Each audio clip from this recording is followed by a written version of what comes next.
Look at this old guitar you've been squeaking on. I bet you saw this thing in the music store and bought it just because you thought it was beat up. Well, you got it all wrong. Muddy Waters invented electricity.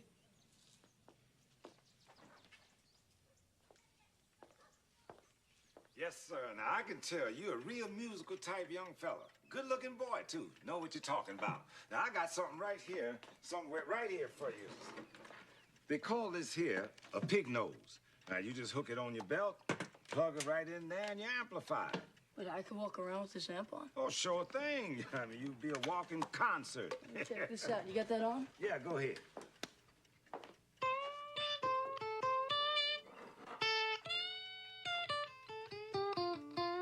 All right. This is a great rig. It's great. I can go electric and portable. So you're right. It's like I'll be a walking concert. You ain't lacking in confidence, I'll give you that.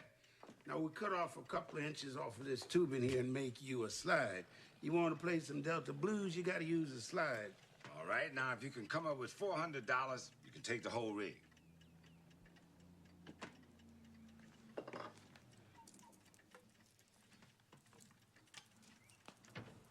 Mighty fine watch. Let's move on down here and let's talk some business. Look here. Let's see what we got here now. Look, this watch is worth over $1,100. Your mama probably won't you understand me? Hey, Willie, take a look at this hat. All I need is a Mississippi string tie. I'm ready to roll. Yeah, you need a lot more than that. Well, why you want to get rid of us? Well, I tell you something.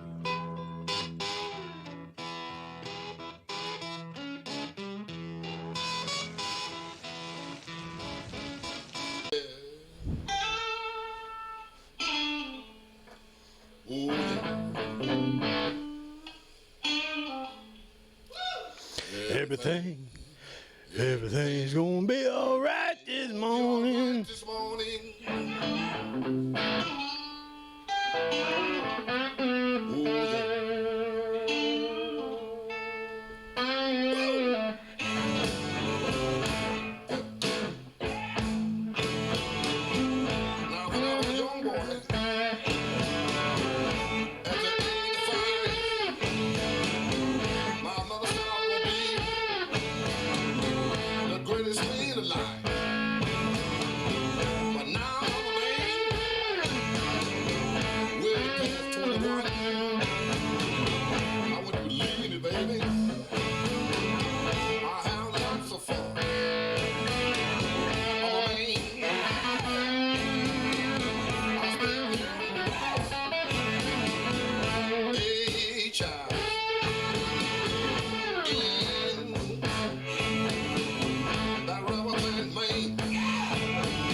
And yes, the man is correct. Muddy Waters did invent electricity.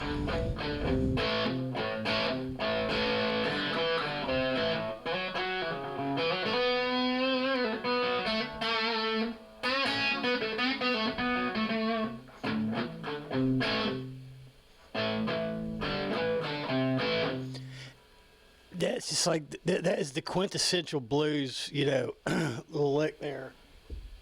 It's a little, you know, open, you know,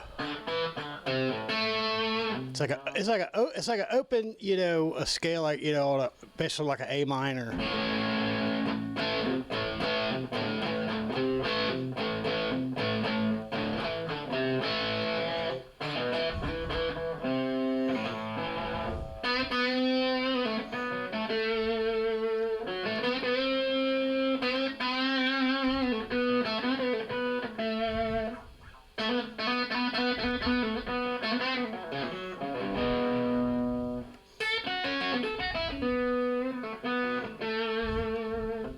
It seems like it just pivots on that A right there. Now the little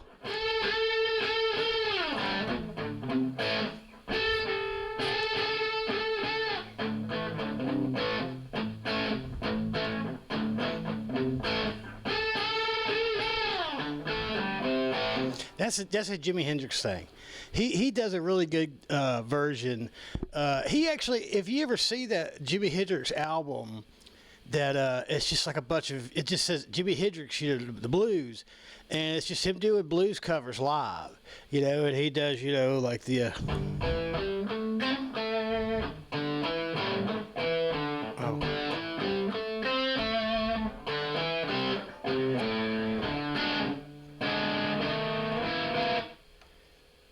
Okay, it needs a little tune. It's a little out. I think it's this one.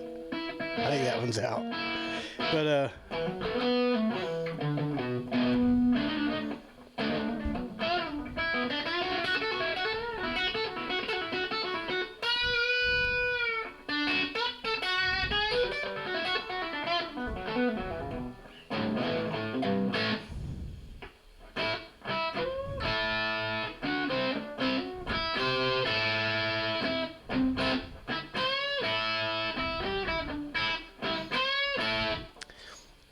and this another one. All right. Okay. Go ahead.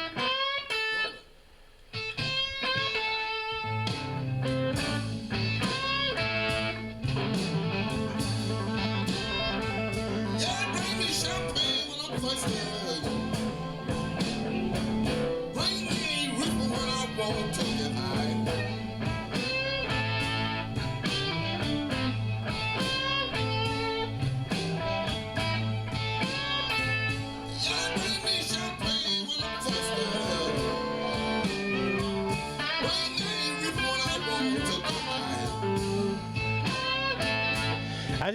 I did that little lick right there.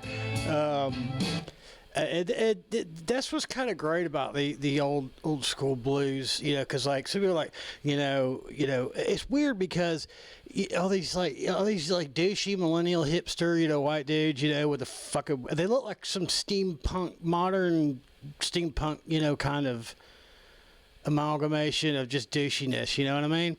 And there be these people who are like, they're really into, like the old.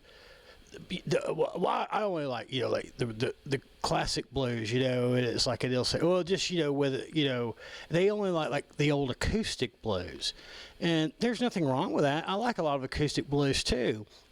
But the reason why they played acoustic blues is because, well, they didn't really have electric guitars yet.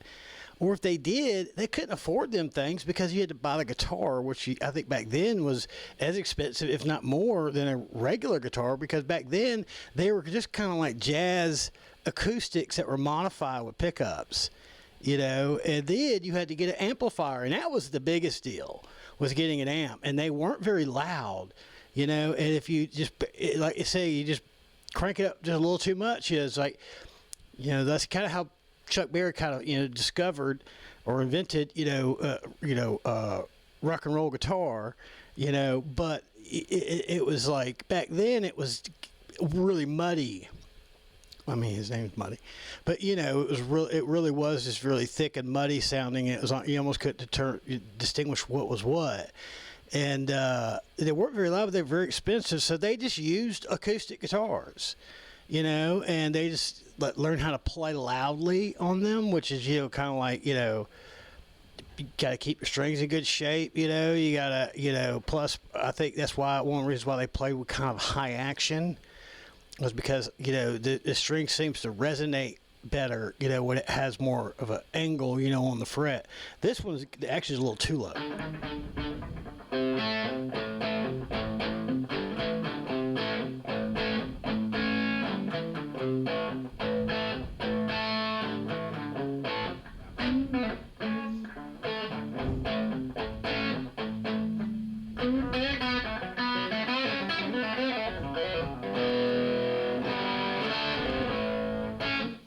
But it's Muddy Waters invented electricity. Well, that's kind of true in this context because when he got to Chicago, I mean, I'm sure you've seen the movie, and everything in that Muddy Waters movie was not completely accurate. That's for sure. The one about Chess Records, and Muddy Waters and all that. But the thing was Robert Johnson was the one that was really the legend. And what it was Alan Lomax was going looking for him, trying to find him so that he could record him, for Library of Congress, because he'd become this legend. Problem was he was dead before he could find him, So, but the thing was there's this other guy. Yeah, Robert. Yeah, he died. But we got this other guy. Yeah, his name's Muddy. And Muddy Waters, is Morgan McKinley, and or Morganfield McKinley, I think, yeah. And he said he plays a similar kind of style as him, that's his biggest influence was Robert, and they wind up finding him, and then I think they cut some tracks, with Muddy instead. And that's kind of what, I think inspired him to, go ahead and leave, Mississippi and head towards Chicago. And it wasn't until he got there that he got electric, and it was because the acoustic, he used to be able to sit in a juke joint and, it would just kind of resonate off the walls. There's no insulation, and it's just all wood shack, So he hit the streets are so loud you can't hear nothing. And that's why it's like they didn't play acoustics necessarily by choice, it's because they were forced to. This is all they had. It's all they could even afford, really. I mean, they couldn't even afford those usually. And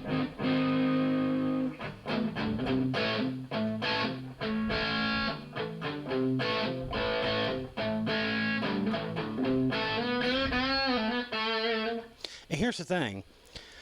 This is not anywhere near being the original cut of this track. He's cut this thing a couple times. Here's another thing. Muddy Waters is not playing guitar on this track. He didn't play guitar on this entire album. No. Guess who? Johnny Winter. The other crazy white blues player from Texas. It's just absolutely insane little scrawny albino white boy is one of the all-time greatest blues guitar players.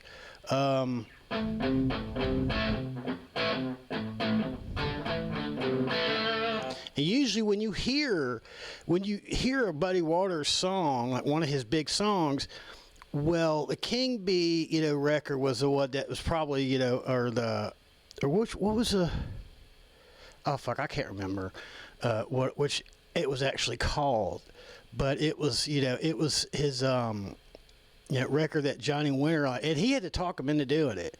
And he's like, I will play, because he was an old guy. This was in the 70s. I think he died in it was 82 or 84, somewhere around there. He died, and he was already old, and he was, it was hard for him to even go tour, and make money that way. But Johnny wanted to make a record, and he was the one that kind of like financed it, and he's the one that basically produced it and did all the guitar work. It's like when you hear him, and when he's in the middle of playing, you can hear him screaming from the guitar booth, bleeding it through through the mics, and it really is a great album, and it was really kind of an update. Like they were updating the sound. And I think it was that album that really is what kept Muddy's legend alive over the years. And then the movie Crossroads, was about Robert Johnson. But he made a point to say, Muddy Waters invented electricity. And it was like, well, yeah, he was probably he was the earliest prominent electric player of the blues. But that was the thing is there were a lot of greats that followed not long after him, but by that point there really weren't many acoustic only blues players unless they were like ones left over like Lightning Hopkins or something, who were basically, like I said, left over from that era but were still around and playing, and it's just I'm glad that I actually went through the trouble to learn the lick.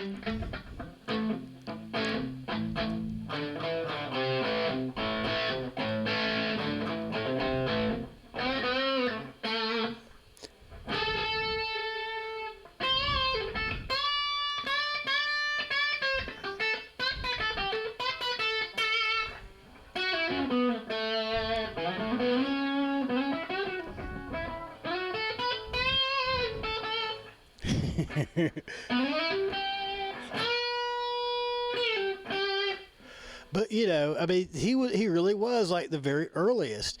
He did kind of invent the electric style, and he also did it where, it was either right at the edge of breakup or just past it. So like Chuck Berry really did invent rock and roll.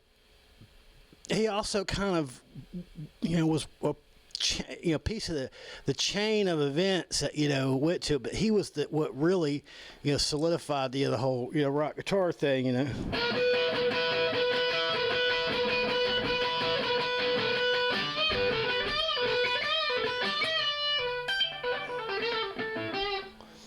That was a lot of what he did.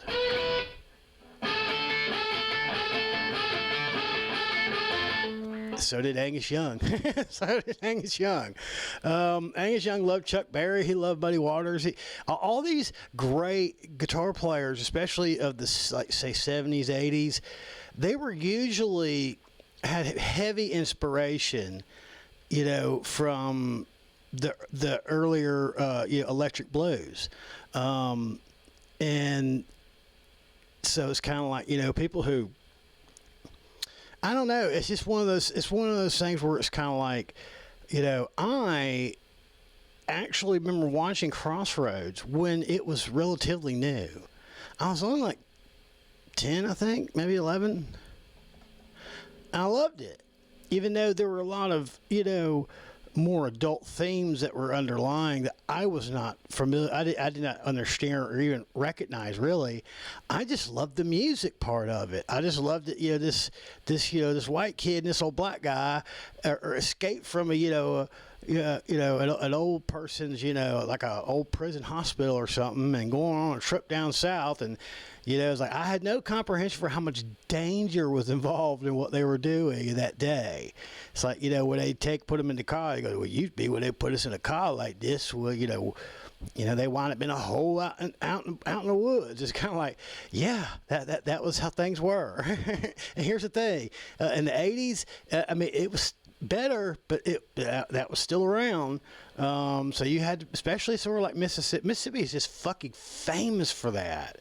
I mean, in the South, it's like, there's just a certain block, of the South that's especially bad. And it's like parts of, it kind of like really the bad part starts like maybe in the, some parts of Carolina, like where it borders Georgia, and it kind of, borders, up in the mountains. And then like, lots of Georgia, but probably leaving out Atlanta, and Athens. And then, spreading across, Alabama, Mississippi, most of northern Louisiana, Arkansas, Tennessee. I mean, that whole region there was just heavily, heavily dangerous, for anybody of color or anybody just associated with somebody of color. Like that Mississippi burning was a true story.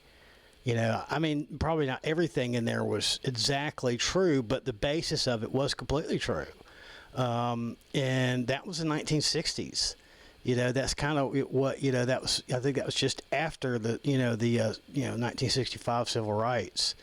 Was that, no, that was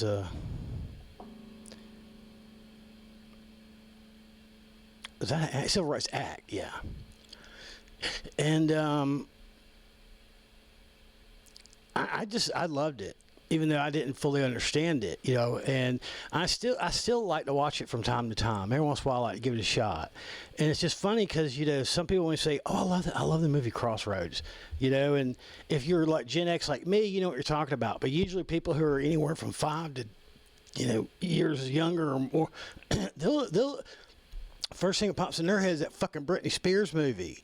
And it's like, oh God, no. No, the blues movie, the one where he does the guitar duel with the Devil's guitarist, who's played by Steve Vai at the end. Like everybody does a video on that. Here's the thing, I'm not gonna really get into that subject, but at the very tail end of that little thing where he's like, when he's sitting there and he's like, you could see him playing from a distance.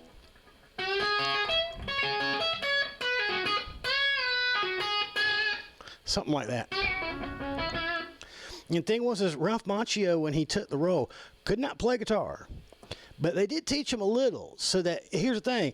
There's only like that and maybe one other spot in the movie where he actually is playing. Because that one little thing you saw him playing was just to make it seem more real. But if you notice, when they leave him to go over here, and he's like, oh, okay, we're going to talk about some things. Now look at his watch. Yeah. Mm-hmm. And you start hearing in the background him playing again. It's like, oh, shit, that's the thing. That's Ry Cooder.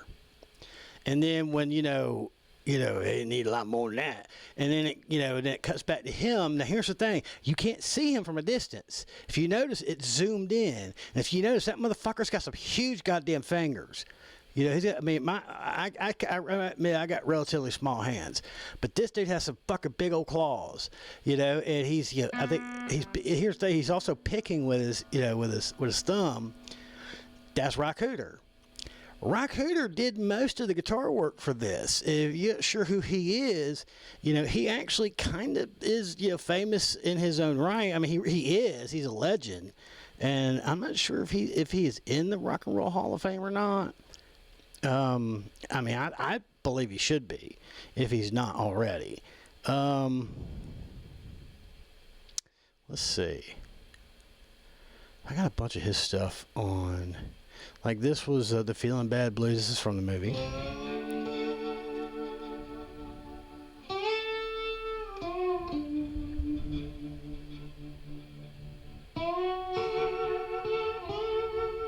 He plays beautiful slide.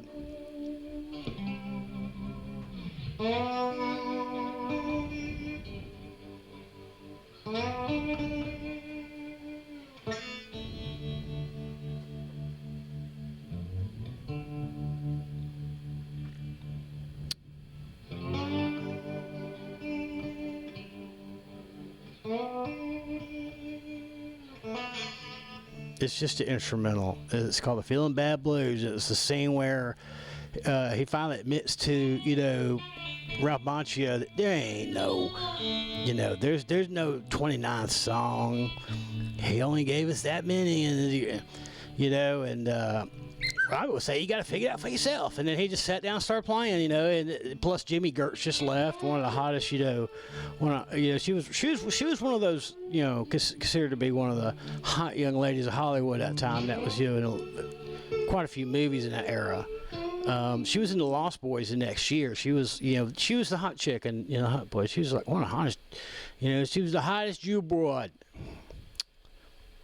And, but, Ry Cooder kind of like, he did make a name for himself, but he never was a truly big, commercial success. Jesus is on that main line. What you want? Jesus on that main line. Tell him what you want. Jesus is on that main line. Tell him what you want. Call him up and what you want. DK Hardware, you fucking suck. Well, I ain't never busy. Tell him what you want. Fucking morons. Never busy. What you want. Ain't never busy. Let's see. He does a lot. He does a good mixture of, like, acoustic and, electric stuff, like. Me and my wife went all over town. Chica Skin Music's the name of this album. And again, in a bourgeois town. In a bourgeois town. I got the bourgeois blues, gonna spread the news all around. And then here's something that's a little bit more. He was a deacon, just as wise as he could be. Now you realize he can read the good book back from Revelation down to Genesis. Sunday morning, he was over to the church. My buddy wants to take a Mustang, and he looks out upon the whole congregation, the good book in his hand. Now he cast his eye about, and then he looks over in the amen corner. All the sisters come at the shout. What'd he say? He Said a man who would think that his wife could love nobody else but him. She stick by you all of your life, but chances is mighty slim. Now you read the good book, chapter 21. Every married woman got to have a little fun. Read on over. Chapter 22. Just shouldn't let that woman make a... A married man's a fool to think that his wife will love nobody but him.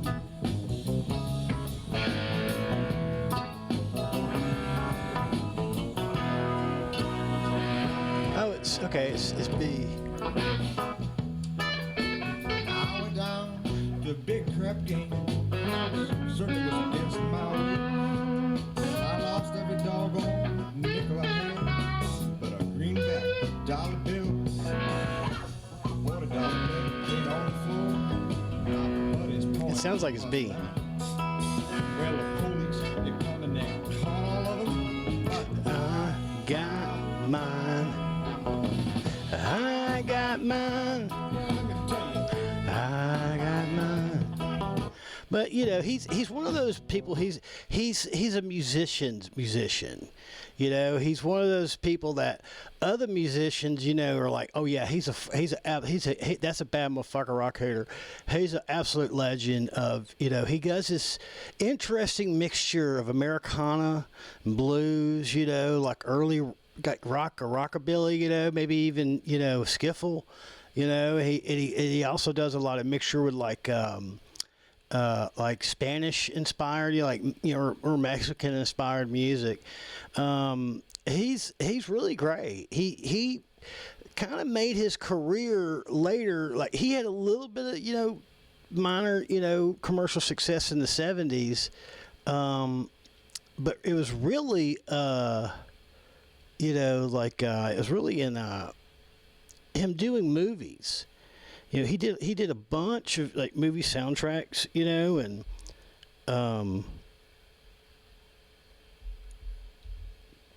hold on, I forgot. There's just one song. Maybe it's. I may have to go find it again. Let's see. Look at this one. His first album was really good. Available Space.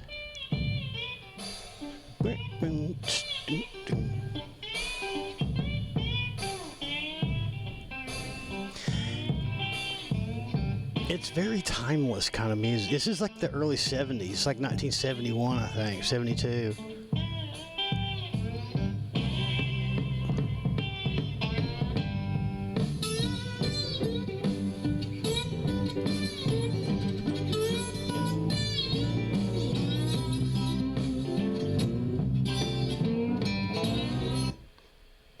But yeah, but he's the one that's like playing that part that, you know, that Ralph Macchio is playing. And the thing is you know, I've kind of got this thing where over the years I've told people, it's like, look,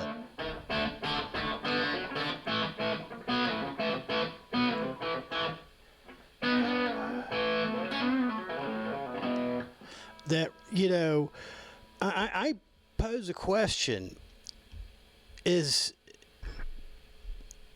Robert Johnson the more important person, you know, historically, who brought the blues, you know, to the rest of the world, and then we all kind of like, you know, were inspired by it, and it kind of created eventually rock and roll and you know, blues rock, you know, or blues jazz, you know, fusion type stuff like, you know, like Allman Brothers, and yeah, that's the thing is. Here's the thing, Robert only did acoustic stuff, you know, because that's all he had, you know, and like we said, he did the songs that, you know, everyone, you know, copies, you know, like, you know, and everybody does it in a different way, you know, like, Sweet Home Chicago is one, you know, Hellhounds on My Trails, and I mean, but the thing is Muddy was the one that really made it popular, truly popular. Robert Johnson was rediscovered like sometime in like the late 60s, I think, or maybe the like 60s or what, the 70s. And it was like there was this album, someone who I guess is of prominence found it, and then they listened to it, and then they just started like pushing on everyone else. Like, oh my God, you have to listen to this. And it was like something, it was like Masters of the Original Blues, you know, and Robert Johnson, you know, like one of the featured players or something, or maybe it was an entire album of his. And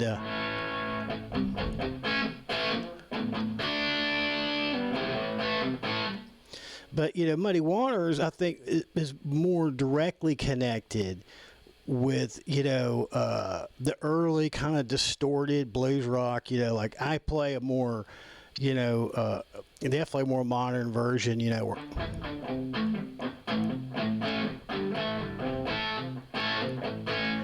I got on my little, I think the Marshall setting on my 2-amp modeler. Run through my good old made good old Mississippi USA PV Bandit Silver Stripe.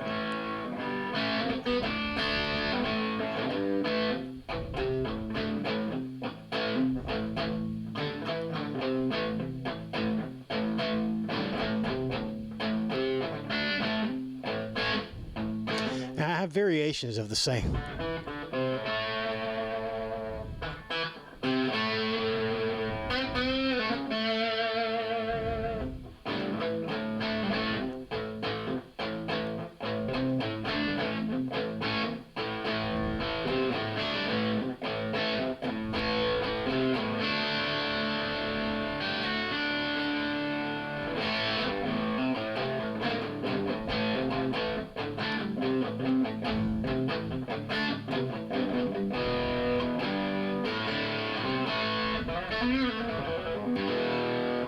But, you know, I really think that, you know, a lot of his licks is kind of like what led into a lot of, like, great rock and roll. You know, like a lot of, like, AC/DC. You know, it's like they do, because here's the, it's just that A. I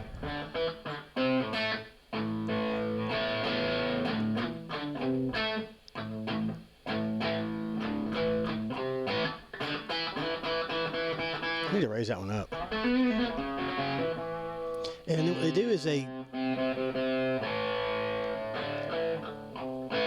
hits that C, or D, it's like a D, and E, C, and then, you know, then an A minor chord.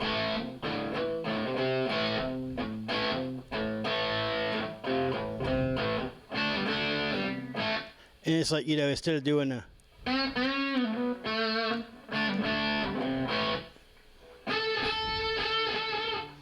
and the reason why, like, Jimmy does that, that's totally a Jimmy thing.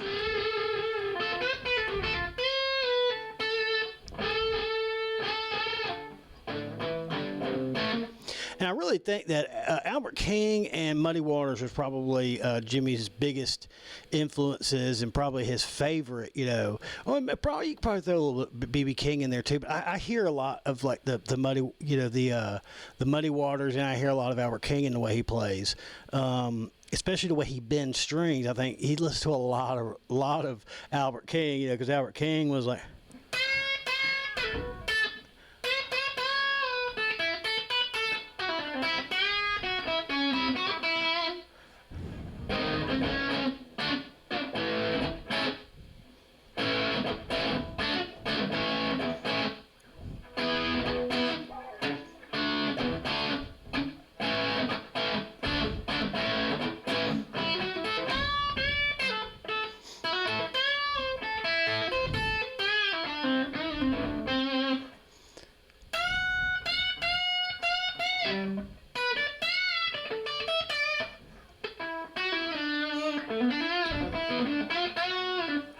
But I think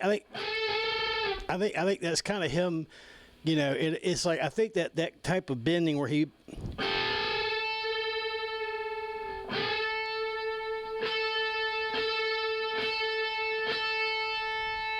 he bends it until they're both in the same key.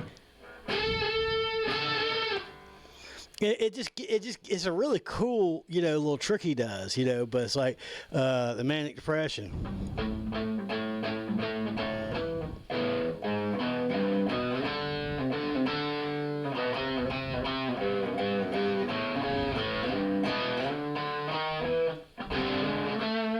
And then he goes to.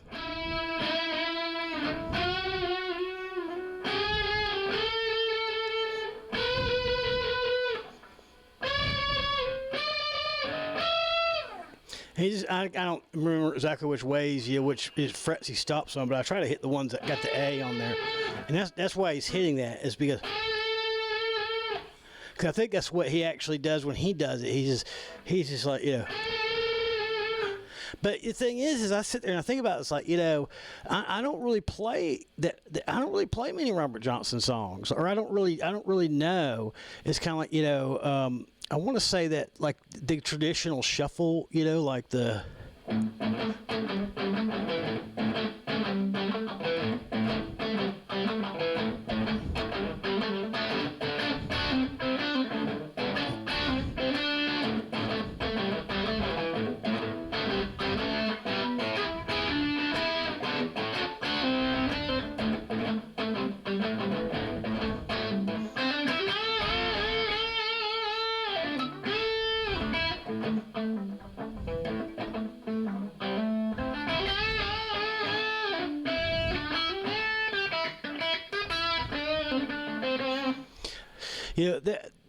I think that actually probably came more from Muddy Waters, because I think when at Kansas City, I think it's like, I don't think it has it's one of those things. I don't think it has an owner. You know what I'm saying? Like, it doesn't really have a designated person that has like the rights to it or something. So I don't know if it's like considered a standard now. Look at this one. That was a really good album. His self-titled first album was really good. For some reason, I don't have any tracks from that on the particular list that I have, because it's kind of like it really is like a catch-all list. It's like it's kind of like a it's like I got a little bit of everything on there.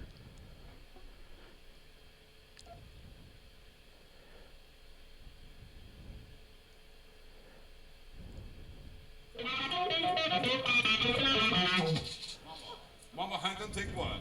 I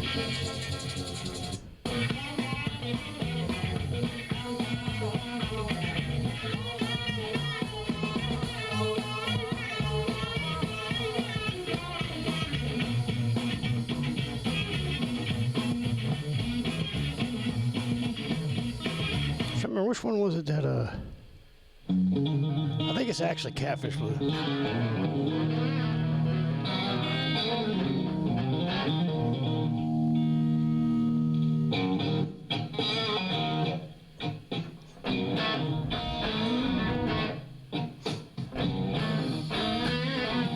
Mine's in fucking.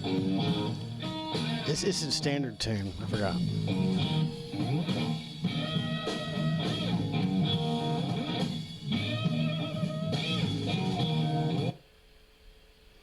All right, but he does that on a lot of things. It's kind of one of those almost like a signature thing of his. Oh shit! Hold on.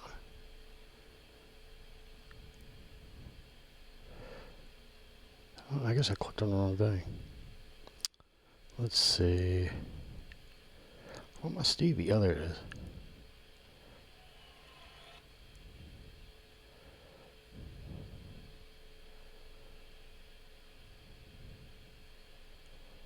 One of my favorite. This is probably my favorite thing to play of Stevie's.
think it's.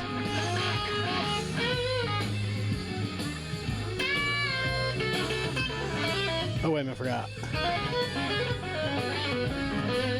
I keep forgetting and I have to play half step down because it's in standard, he's in drop, but.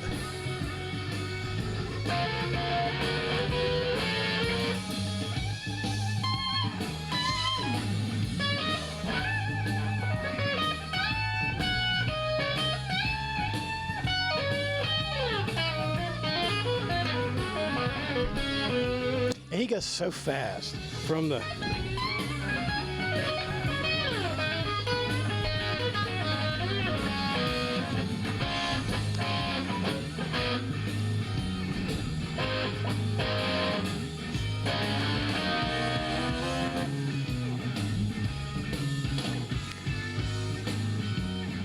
It's like I think he's playing.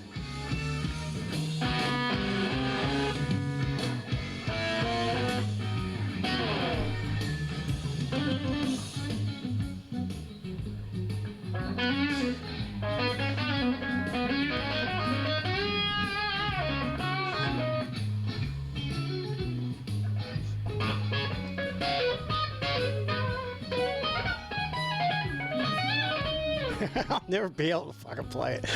I'll never be able to keep that time. It's like I have to, you know, it's impossible. It just fucking is. I mean, I'm sure there's a couple people out there that could do it fucking perfectly. You know, I was kind of shocked that like the whole.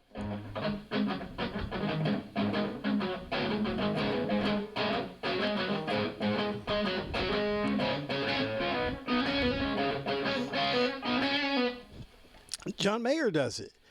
He actually does it there. He plays it live. He doesn't actually. Here's the thing. It's one of those things where I'm sure he is 10 times better guitar player than I ever could dream of being. But he doesn't actually do that well. It's like he doesn't really do it in the same.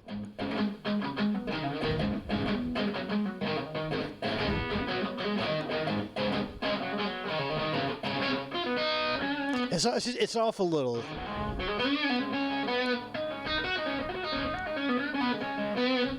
But, you know, that's just kind of, you know, I think that if you could say, well, what does Stevie kind of like more relate to? It's like, well, I would say he definitely would go more towards Muddy than he would Robert. But his big influences were, you know, from what I understand, when he was a kid, was that, you know, it was like, of course, Albert King and, you know, Jimi Hendrix were probably his two biggest ones. I said that he actually, even though I've only heard like once one of his really good friends when he was in like high school that he used to play in bands with, said that they went and saw Allman Brothers one time and this was when Dwayne was alive. They saw the Allman Brothers play one time and they were like, he's like, God almighty, Dwayne fucking Allman is the shit. I think that's what made him kind of want to pick up slide. He said Stevie was a badass fucking slide player, you know, but he only has really that one song that he does, the one from the slide. It's called the Slide Thing. I think it's what it's called, isn't it? And it's off that Steamboat Lodge live cut from. This is from before he was famous, you know. He was very well known and well respected on the touring, you know, circuit, you know, like the bar and club touring circuit, but he wasn't someone that played like really large venues, you know. He was still playing smaller to medium sized venues, but he was very well known and respected, you know, in the business.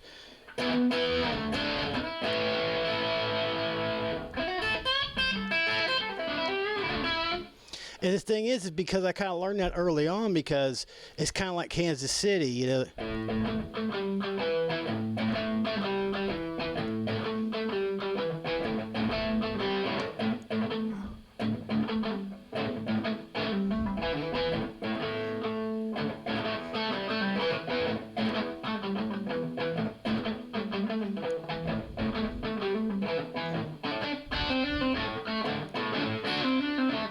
Instead of it being like a, he does a lot of hammer, like a hammer-on pull-offs, you know.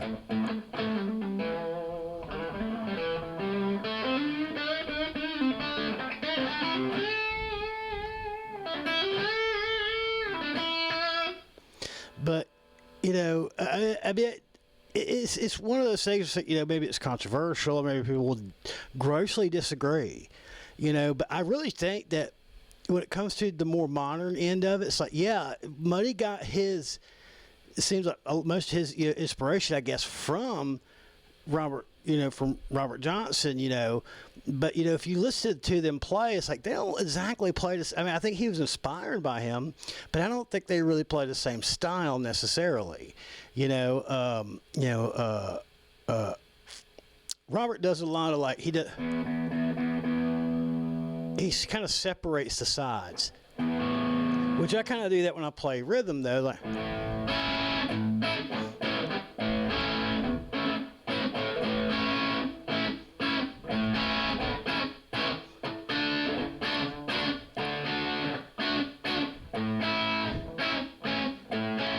But he kind of he kind of does this thing where it's like, he can kind of pluck, the bass, the two strings here, and then play slide, down, further down the neck. They said he was the first person to play a guitar like a piano, like like if you could find a way to transcribe it more directly, to a guitar, and I was just, it's not, yeah, he's great, and people have done some great fucking covers of his songs. But Muddy was one of the people that was also a part of that. But I think because of the fact that he became famous playing electric, and that's the reason why I'd say that he's actually even more responsible for shaping, what would become rock and roll, because everyone goes back to the, like AC/DC.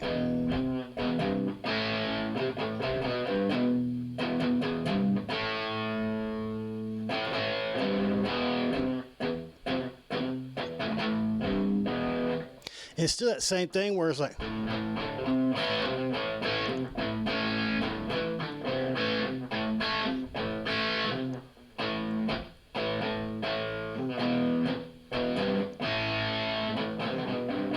they're just playing these, these minor or power chord type, deals with, and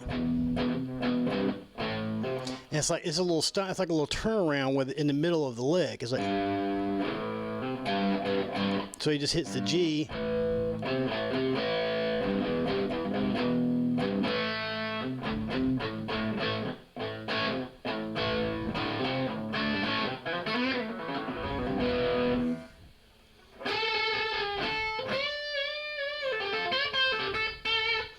I mean, that's the thing is, what's cool is you can listen to Muddy Waters, in more modern setting, because of the fact that, thank God for Johnny Winter making that record, because I think that it actually probably helped save, in some ways, rock and roll, in a lot of ways, because things could have gone a different direction, because I think around the time that came out was like when disco was getting to be really big.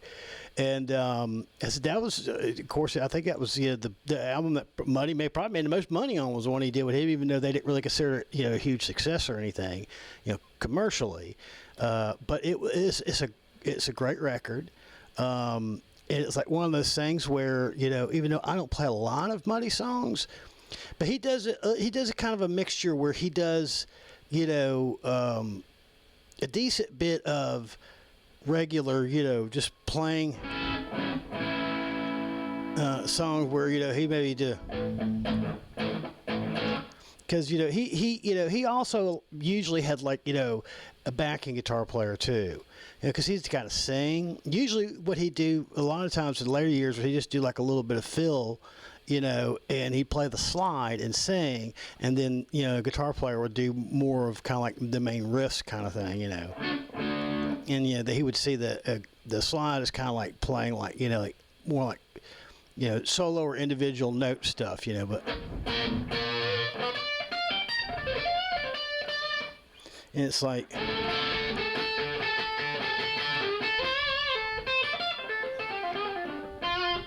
most of the things that Robert Johnson did to kind of revolutionize, guitar playing, at least in his era of modern guitar playing, I don't really use.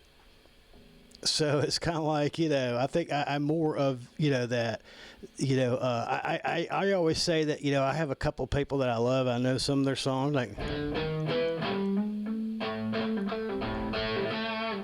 actually, he plays it on middle pickup.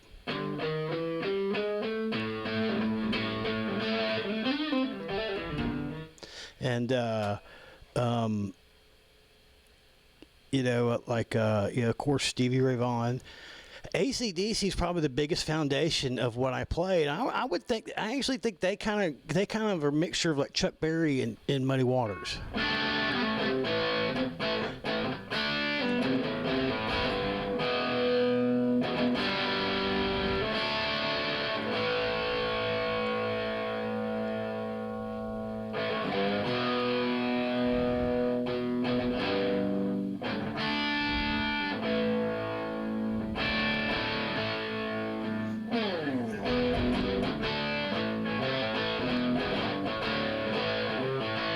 They do a lot of that where they kind of like reach over, with the middle finger.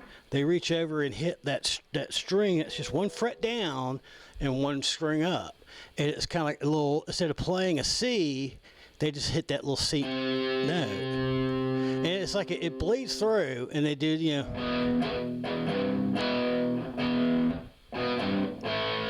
and they do it to kind of like to move between chords.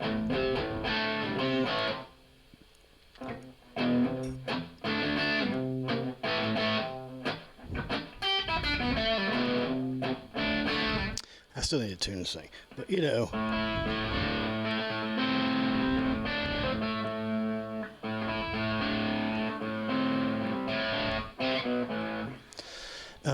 I picked this one because this one's actually got a little miniature humbucker in there. It's an Alnico 5, but it's kind of dull for an Alnico 5 sounding because it's got a cover on it. It's packed with wax. It's got a brass base plate, so it has that nice vintagey kind of sound. But because it's got so much fucking brass wrapped around it and wax, it kind of deadens it enough that it's not ice picky like like an open coil can be, like the one on my Les Paul can get sometimes.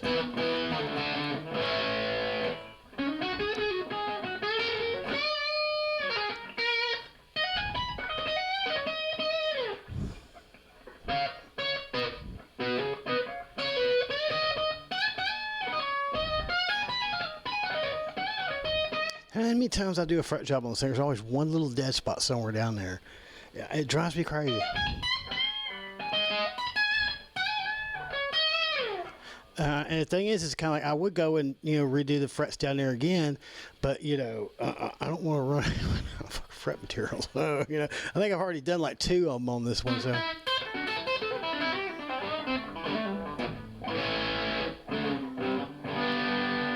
This is a Guitar Fetish GXP neck and a Guitar Fetish Lido body. And they say that the Lido's not supposed to fit the Lido GFX necks are not supposed to fit the Lido bodies. This one does.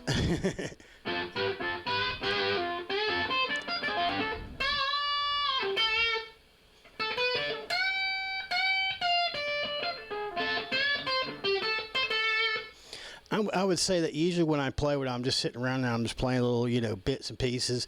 Usually it seems like what just kind of flows out of me is something that kind of, it's like, it's a lot of Stevie wannabe stuff, but that also kind of like goes back to, being Albert and Jimmy, probably his 2 biggest, but, also BB and also Freddie and also Albert, Albert Collins, and there are a lot of great that he listened to a lot.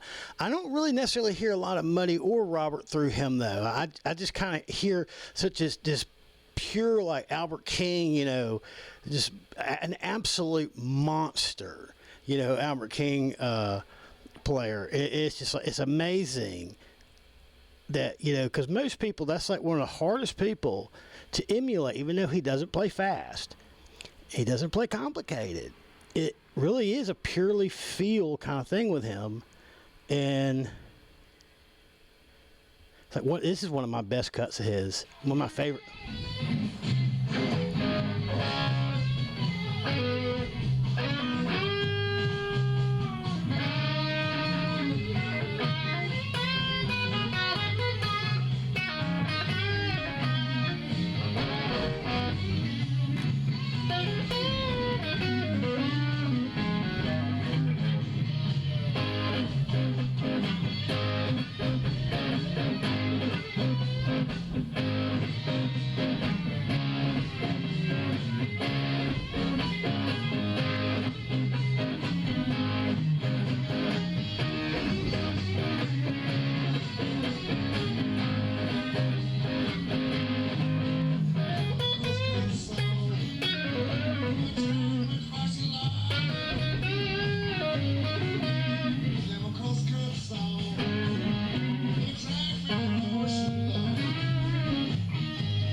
he's just doing a live cover, you know, damn it.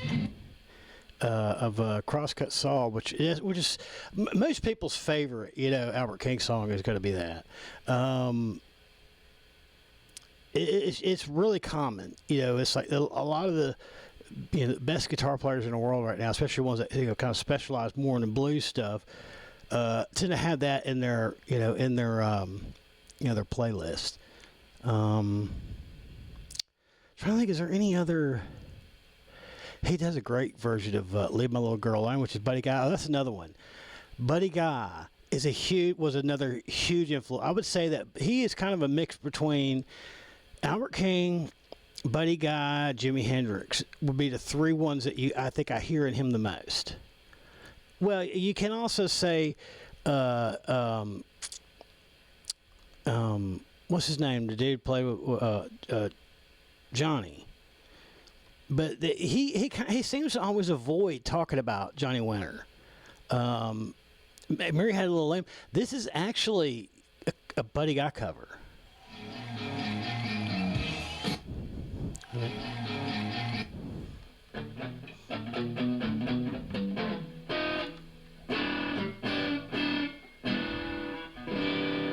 Okay, something's dead.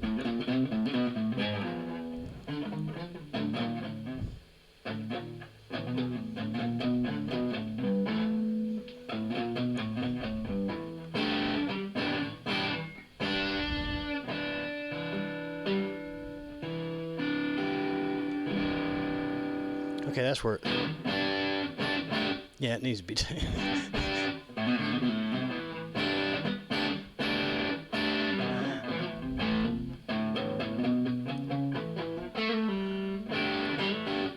God damn it.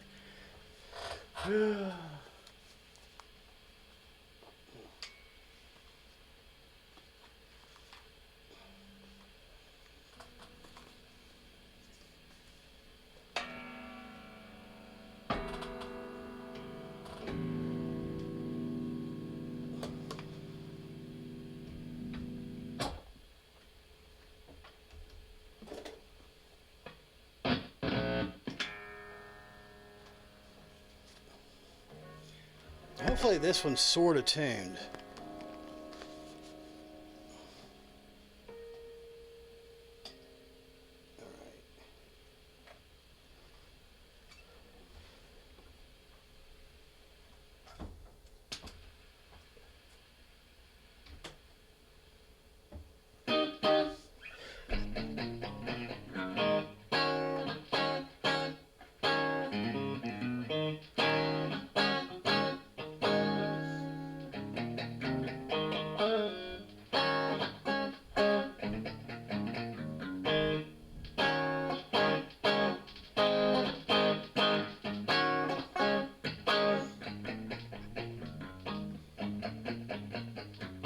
Because I play with my fingers and not a pick, it does kind of make it a little harder for me.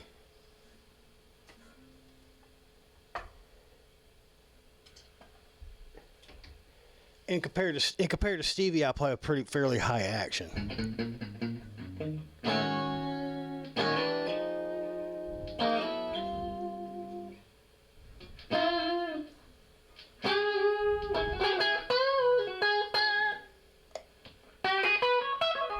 Oh yeah, I forgot.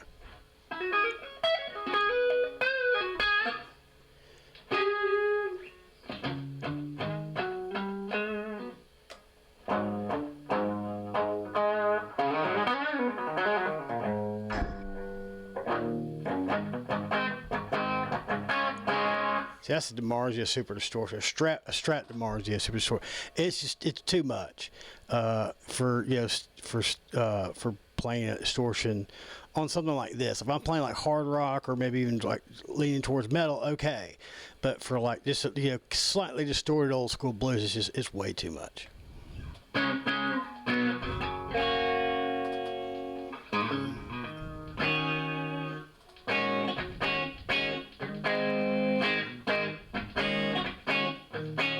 It's this really weird chord. It's like.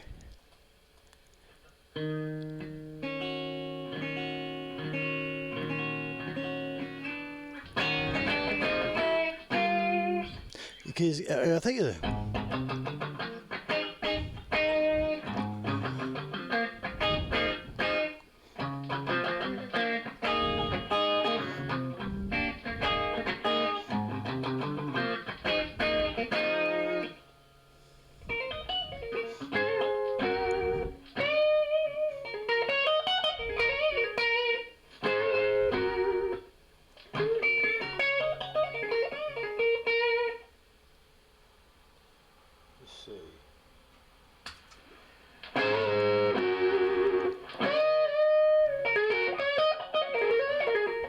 well, that's loud as fucking here.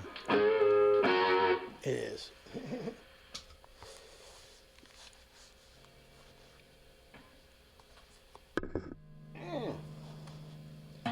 But yeah, it was Stevie that kind of single-handedly made me want to. Because the thing is, I've been listening to Jimi Hendrix for years, and loved Jimi Hendrix. But it wasn't really until it probably what it was that Stevie Ray Vaughan, the tribute.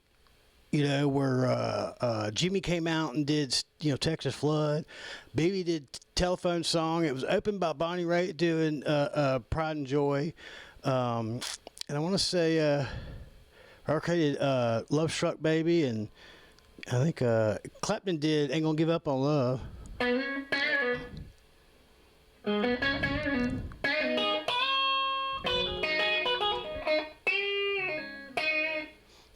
That's so weird sound.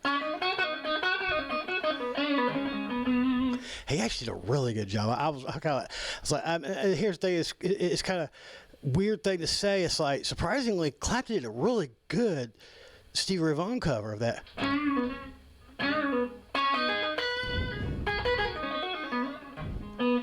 But, he can play fast, but he plays extremely efficiently. But because technically they're both box players. Yeah, like the. Because it's like, Stevie does a lot of stuff where it's like he'll play the minor shape for like a major.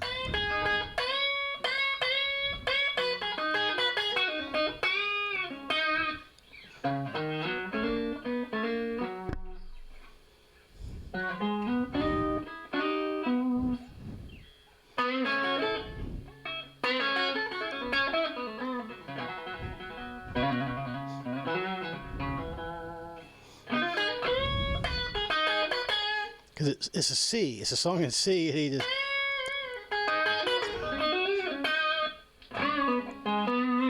But I mean, I just it's one of those things where it's like, I don't know why I got into this again. I felt like I should get back. I should start doing more music stuff because that was kind of one of the things that I kind of veer off into politics a little bit here and there, or social issues or whatever. But I really am kind of more like I'm kind of all over the place in some ways.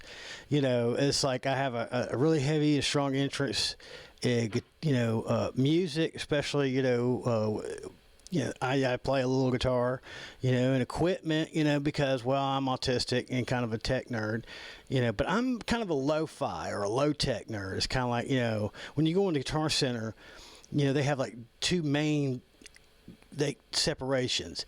Are you low-tech or high-tech? And it's kind of like, I'm low-tech, and then people who are high-tech are like people who sell recording programs, or they, all that complicated stuff. It's not really instruments, but it's like for like studio shit, or for people who, want to do high-quality recording, back in the day when computers weren't as advanced as they are now. Now everyone would use computer stuff for recording.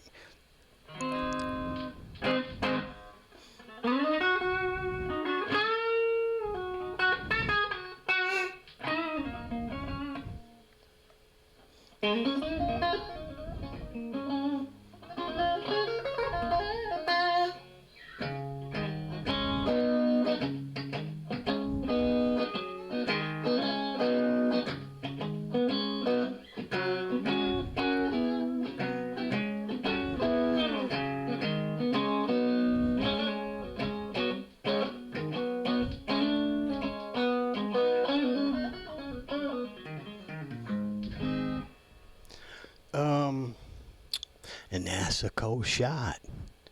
Yeah, that's a drink. Say hi to your mom and for me. Love you, bye.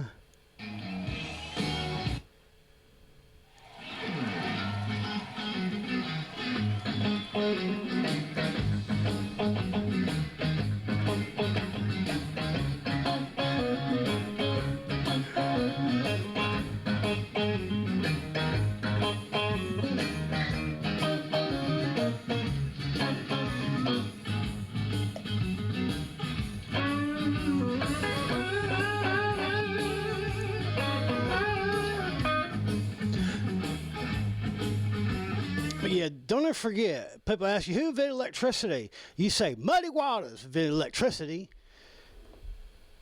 I'm serious, he did. He invented electricity. You say the old black guy tell you? You think the old black man tell you a lie? You racist motherfucker. What's his name? John Seneca or something? What was it? He was actually quite famous. He's been in a lot of stuff. You know, he's like very well known. I mean, you know, if you're older, you know, like, you know, if you're under 40, you don't know shit about what happened, you know, more than 20 years ago, so.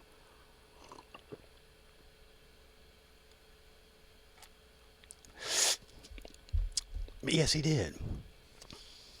They say Benjamin Franklin, which was always a lie. You know, if anybody invented electricity, it's probably somebody in fucking Egypt or something, you know. I mean, seriously, they had, you know, those...